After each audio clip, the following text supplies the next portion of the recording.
Good afternoon, everyone, and thanks so much for joining us. I'm Shelbey Roberts. Our top story this afternoon, a turn in the public corruption case against former U.S. Representative Aaron Schock. According to the Chicago Tribune, federal prosecutors in Chicago have agreed to drop all charges if Schock pays back the more than $100,000 he owes to the IRS and his campaign fund combined. As part of that deal, Schock's campaign committee will plead guilty to a misdemeanor count of failing to properly report expenses.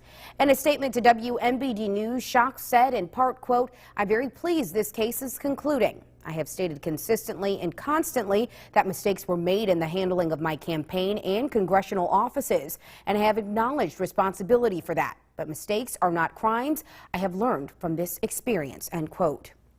In other news, firefighters are investigating what caused a kitchen fire in a Peoria home. It happened just after 3:30 this morning on West Millman Street. 7 people who were inside at the time all escaped. Firefighters found some heavy smoke coming from the front of that house. It was put out within about 10 minutes. Those inside the home were taken to the hospital, and we're still working to learn their conditions at this time.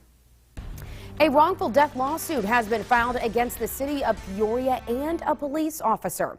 The administrator of Kaylin Fannon's estate filed the suit on Tuesday. The 30-year-old was killed Valentine's Day after police say her ex-boyfriend, 39-year-old David Jenkins, shot her and then killed himself. Fannon's friends say she asked for police help hours earlier in response to threatening messages from Jenkins. They say police then told Fannon to follow up in the morning. The lawsuit claims that the responding officer did not take necessary steps to ensure Fannon's safety. And the lawyer of a Bloomington man accused of killing his wife in a domestic dispute plans to have his client plead insanity. In February of last year, this man, 50-year-old Monroe Albert, reportedly stabbed his wife Nicole several times after an argument regarding her cell phone records. Police say he then called them and admitted to killing her. He appeared in court yesterday for what was scheduled to be a plea hearing, but his attorney asked the judge for a 60-day extension. He says he needs the time to provide evidence that Albert was mentally ill at the time of that attack. The new court date is set for May 3rd. The Village of Morton is making strides to bring more businesses and revenue to the downtown area. For the last 2 years, the Village of Morton has been discussing the possibility of bringing wineries and microbreweries to the downtown district. Monday night, the board approved an ordinance that will allow these businesses not just downtown, but within the entire village. The village board, along with some Morton business owners, believe this is a step in the right direction and that wineries and brew pubs will bring more business to Morton. Kind of opens up a lot of property that could become available if someone wanted to do a restaurant and incorporate one of these uses into that restaurant. We're trying to revitalize Morton in that sense and try to bring more restaurants to the downtown area, a little bit like a miniature Peoria Heights. And city leaders in East Peoria are working to make opening a massage business in the city a little bit easier. With the growth of the industry and its ties to many medical facilities, the board has clarified and cleared up some of the codes involved. Previously, businesses could only operate in certain parts of the city. Now that zone has widened. Historically, zoning codes and municipal codes have kind of relegated massage uses to adult uses and other things. This brings the code up to date and is reflective of what's going on in the marketplace we have. The licensing process will now go like this. An entrepreneur's application will go through various city departments, and then a recommendation will be sent to the chief of police. From there, he will make a recommendation to the mayor and city clerk, who can issue the license. The Illinois Attorney General's office is investigating Normal Mayor Chris Coos. He's accused of violating the state's Open Meetings Act when he decided a town council candidate should not have been allowed to speak at a recent meeting. Candidate Karen Smith recently asked to speak at a meeting in an effort to preserve 3 buildings that were slated for demolition to make way for the Trail East project. Coos is being asked to provide a detailed written response on why he didn't let Smith speak. In Peoria, city leaders are looking to change the contract with Peoria Disposal Company, a move affecting more than 2,000 people in our area. In a special meeting last night, council members decided that alleyway customers will get trash service once a month until June. The rest of the city gets bi-weekly pickup. In the meantime, PDC says they'll review their route list. They say that this review will determine if there's issues between what the city is paying for the contract and how many customers are being served. But some council members say they don't agree with the change. I think that's unhealthy, and I think it's a very, very dangerous precedent.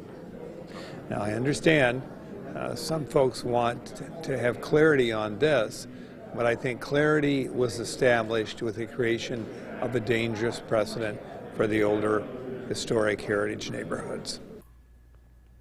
And Peoria is just weeks away from another election that'll decide who will join Peoria City Council.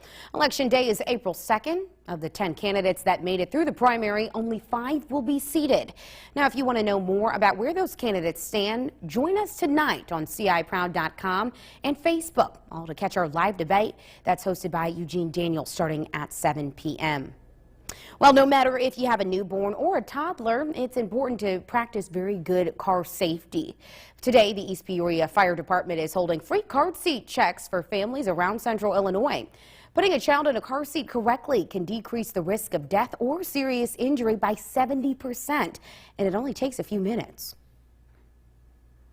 When somebody comes in, we check their child to make sure they're in the seat correctly, that the belts are correct, that it's tight in the seat, and if it's not, we make all the corrections, we answer their questions, just make sure that the child stays rear facing if they're 2 and under, and basically then we send them on their way. And those car seat checks will take place in just about an hour. That's from 1 to 4 today at the East Peoria Fire Department. Well, we've got a story that's making us Central Illinois proud. A Central Illinois teenager becomes the youngest person to receive the East Peoria Meritorious Award. Liam Oldewalt, the guy right there, was recognized by the city for his willingness to go above and beyond to help those in need. Last year, he started his own blanket drive to help homeless men and women in the area. He was able to donate more than 300 blankets. I'm going to try my hardest and my best to be able to beat our score this year. I would just like to thank all of you out there for helping me get this award tonight. You guys are the best. I love that excitement there. Now, Liam says he hopes to start a coat drive next year to help the homeless deal with the cold. And in our next CI Proud story, a Peoria man is gearing up to help the thousands impacted by some severe storms this weekend. Parts of the South were ravaged, forcing people to leave their homes and belongings behind. Yesterday, Mark Wiltz boarded his flight to help those in need. As a volunteer with the American Red Cross, he'll spend 2 weeks in Mississippi assisting flood victims. Wiltz has been on 15 trips within the past as a recovery specialist.